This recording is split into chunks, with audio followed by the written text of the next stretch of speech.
Hey guys, good morning. It is Wednesday, January 18th. It's about 8:55 a.m. I wanted to show you guys, of course, these beautiful mountains over here. You know, I love showing those off. That's why I started the video outside of the car for a change. Not in a bathrobe today. Had to get to work early and starting the video late. So let's get into it. So there's several stories we want to cover.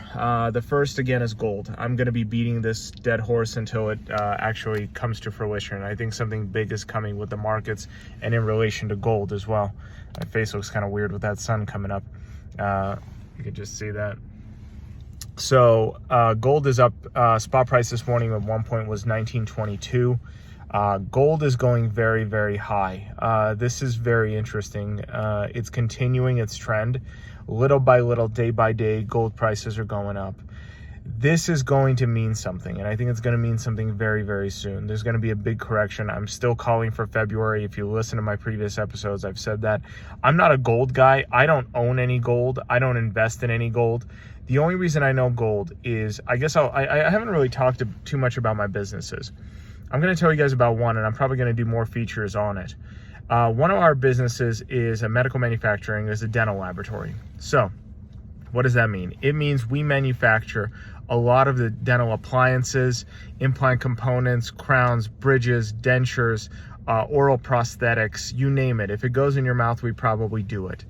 We have CNC mills, we have 3D printers, we have a lot of different equipment. And why I know alloy is because we deal in alloy.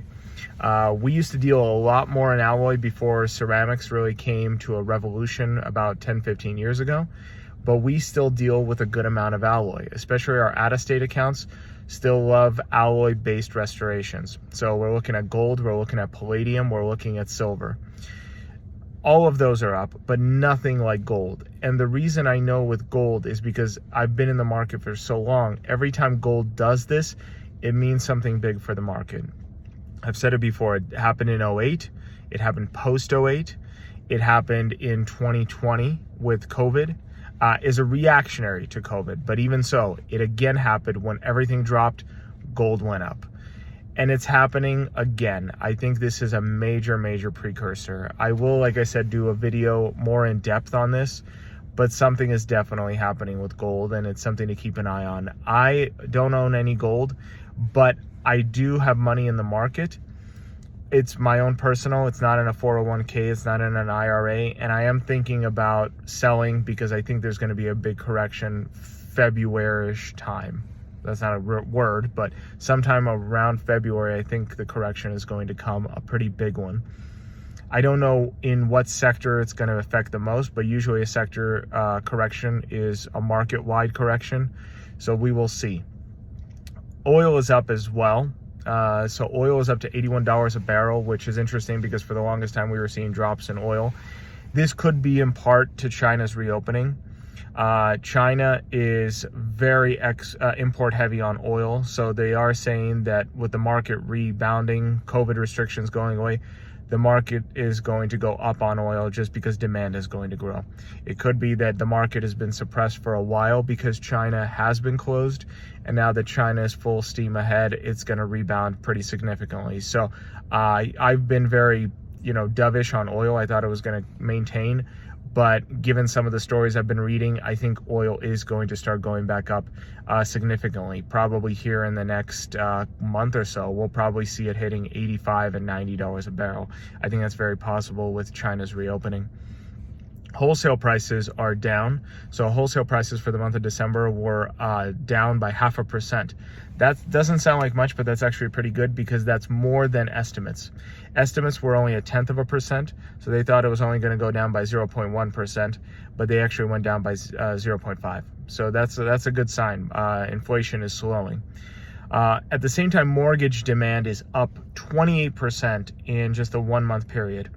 We talked about this in previous videos, how bonds can affect interest rates. So it's not just prime interest rates set by the Fed, it's also the bond market. And there was a slight dip in mortgage rates. And as a result, mortgages are up 28%, along with home builder sentiment. So home builders are saying they're getting more requests than they have in the last year. So just for that little change, remember, we're still talking above 6% for a mortgage or any sort of construction loan, but apparently that's enough to fuel the market. So that's going to be interesting to watch. I am a little concerned about that because I think that the mortgage and housing market needs a drop. We are still very, very high on rates. We are still very, very high on prices. Anywhere you look, housing is still very difficult, and there's still a global housing crisis, much less a local housing crisis. So I don't know if this is actually good for the consumer, but we will see. Again, I am sticking to my prediction that I am going to say that home prices are going to fall in about 10 years. I take this entirely from the fact that boomers are retiring, and as they retire, they're going to want to downgrade. So you're going to see a flood of new houses coming to the market. Rates are going to go down. Housing prices are going to go down. Boomers, unfortunately, will also pass away as well, which will mean more houses on the market. So I think in the next 10 years, we are going to see a major, major correction in housing. I think the current housing crisis is not going to be a factor in about 10 years. In fact, we'll probably have the reverse, a plentiful amount of land and housing. But for the next 10 years, I think we're in for a bumpy road. And even though I was optimistic thinking that was going to correct here in the next probably year or so, given what I'm seeing right now in the market, it's unlikely. I think we're in for the long haul with houses being very expensive for the next several years. So we'll see what happens with that.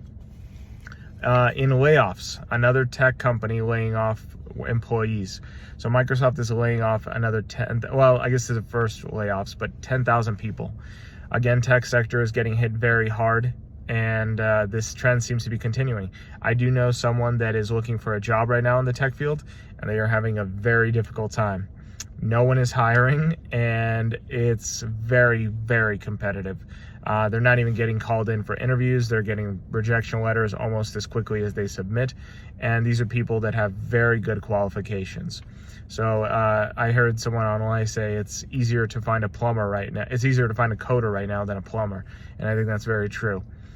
Finally, the last story I want to talk about is ESG. We talked about ESG, I think it was last week with Jerome Powell.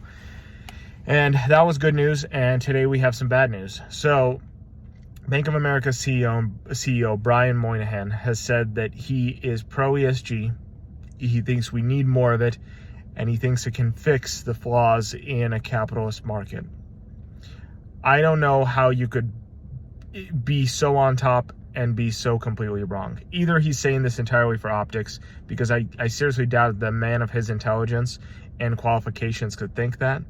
But whether or not he believes it or not, that sentiment is incredibly dangerous. ESG is a huge problem for multiple issues. You've heard many people talk about it. Here's just my 2 cents.